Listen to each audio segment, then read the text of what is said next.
The Italian Artist by Simon Cross. The late afternoon sun bathed Venice in amber light.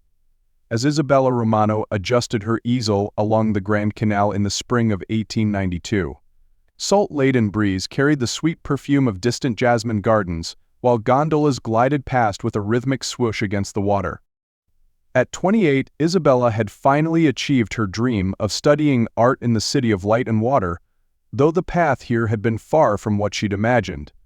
Her mother's final words still echoed in her thoughts: "Follow your heart, cara mia, but never forget your worth." Those words had sustained her through 5 years of struggle after her father's shipping company collapsed, leaving their once prominent Florentine family in ruins. While other young women of her class sought advantageous marriages, Isabella had chosen a different path, trading silk gowns for paint-stained aprons and social gatherings for solitary hours at her easel. "Pardon me, Signorina Romano," a cultured English voice interrupted her reverie. "I believe this belongs to you." Isabella turned to find a gentleman holding her fallen sable brush, one she hadn't even noticed slip from her grasp. Her artist's eye immediately absorbed the details of his appearance: tall and distinguished, with warm brown eyes that squinted pleasantly at the corners when he smiled. His well-tailored suit spoke of refinement, while the slight ink stain on his right cuff suggested a scholar's habits. "Mr.?" she inquired, accepting the brush with a grateful nod. "William Barrett, at your service." He offered a slight bow that managed to be both proper and warmly informal. "I couldn't help but notice your technique with light. The way you've captured the sunset's reflection on the water is quite extraordinary." Isabella felt warmth rise to her cheeks at the unexpected praise. "You know something of painting, Mr. Barrett?" "I'm a curator at the National Gallery in London," he replied, studying her canvas with genuine interest. "I'm in Venice searching for new works for our upcoming exhibition on contemporary Italian artists. Your handling of color reminds me somewhat of Turner's later works, though your style is distinctly your own." "Ah," Isabella smiled, recognition dawning. "Then you must be the gentleman Signor Moretti mentioned. He suggested I speak with you about my work, though I hadn't expected such a serendipitous introduction." William's eyebrows rose in pleasant surprise. "You're the artist Moretti recommended? I was scheduled to view your collection tomorrow morning." "It seems Venice herself had other plans for our meeting," she said, gesturing to her canvas. "Though perhaps this isn't the most professional way to present my work." On the contrary, William moved closer to examine the painting, careful to maintain a respectful distance. "There's something rather perfect about seeing an artist at work in Venice's natural light. The city has inspired painters for centuries, yet you've captured something unique here, a moment between moments, when the light seems to hover between earth and heaven." As the sun continued its slow dance toward the horizon, they discussed art with increasing animation. William's knowledge impressed her. He spoke of color theory and technique with the passion of a true devotee, not merely someone who handled paintings as commodities. His enthusiasm was infectious, and Isabella found herself sharing her own theories about capturing Venice's ever-changing light. "Would you consider showing me your other works this evening, rather than waiting for tomorrow's appointment?" he asked as the light began to fade. "I find myself quite curious about what else you've created." Isabella hesitated only briefly before nodding. Her studio was nearby, in a converted attic space overlooking a quiet canal.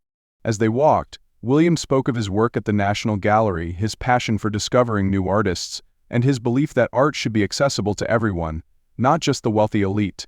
His democratic views on art's purpose in society aligned perfectly with her own. The studio, when they reached it, was awash in the day's dying light. Canvases lined the walls, scenes of Venice in all its moods, from misty dawns to brilliant afternoons. William moved among them slowly, taking in each piece with careful attention. His silence spoke volumes, and Isabella found herself holding her breath as he studied her work. "Your use of light is extraordinary," he said finally, stopping before a painting of the Rialto Bridge at dawn. "You see Venice not just as it appears, but as it feels to those who truly know her. Each painting tells a story beyond the mere visual." "The city speaks to those who listen," Isabella replied softly. "I've spent years learning its language of light and shadow." Their conversations and meetings continued over the following weeks, as William arranged for several of her paintings to be transported to London.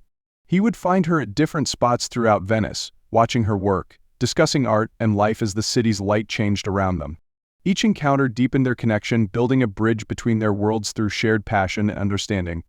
Isabella found herself looking forward to these meetings with increasing anticipation. William's intelligent conversation and genuine appreciation for art set him apart from other patrons she'd encountered. He saw her as an artist first, a woman second, something rare in their world. One evening, as they walked along a quiet canal after discussing the exhibition details, William stopped suddenly. "Come to London," he said, his voice soft but certain. Isabella's heart skipped. "I beg your pardon?" "The exhibition opening. Come to London to attend it. Meet other artists, see your work displayed in the National Gallery."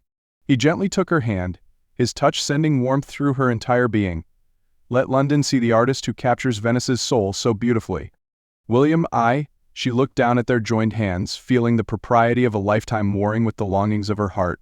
It wouldn't be proper. "Times are changing, Isabella. Female artists are finally beginning to receive the recognition they deserve, and you deserve to see your work celebrated properly." His eyes held hers with gentle intensity. "Let me show you another world of art, beyond Venice's canals." The London exhibition exceeded all expectations. Isabella's paintings captured the imagination of the English art world, their fresh perspective and luminous quality drawing praise from critics and collectors alike. But more importantly, away from Venice's familiar channels, Isabella and William discovered that their connection transcended art. Their conversations expanded beyond technique and theory to dreams, fears, and hopes for the future. "You've changed how I see light," William told her one evening as they walked through London's gaslit streets. "Not just in paintings, but everywhere. You've taught me to see beauty in moments I once overlooked." "And you've changed how I see myself," she replied, her heart full. "Not just as an artist, but as someone worthy of being seen." Their courtship blossomed naturally, like a painting slowly revealing its full composition. Their first kiss, shared in the quiet galleries of the National Gallery after hours, felt like the perfect brushstroke completing a masterpiece. Their love story, painted in trust, respect, and shared passion, drew admirers as surely as Isabella's canvases. They married the following spring in Venice, choosing a small church whose light Isabella had painted countless times. William surprised her by learning Italian for his vows, and Isabella moved him to tears by incorporating their story into her own promises. They decided to split their time between London and Venice, building a life that bridged two worlds. Together, they created something unique, a partnership that celebrated both art and love. William's position at the National Gallery helped promote other emerging artists, while Isabella's studio in Venice became a gathering place for artists seeking to capture the city's legendary light. Their home became a salon where artists, collectors, and art lovers gathered to discuss new ideas and possibilities. Years later, their love story became as much a part of Venice's legends as the bridges and canals. People spoke of the English curator who found his heart in Venice's light, and the Italian artist who painted her way into London's soul. Their marriage proved that love, like art, knows no boundaries of nation or convention. "Do you ever regret sharing your light with London?" William asked one evening as they stood on their Venice balcony, watching the sun paint the Grand Canal in familiar gold. Isabella turned to him, seeing in his face the same warmth that had first drawn her to him. "My love, some lights are meant to stay in one place, while others are meant to travel. We were fortunate enough to find a light that could do both." Above them, the stars began to appear, reflecting in Venice's ancient waters like countless possibilities still waiting to be painted, in a story that continued to unfold with each passing day. Their love, like Isabella's art, had become a bridge between worlds, proving that the most beautiful masterpieces are those painted by hearts brave enough to follow their own light.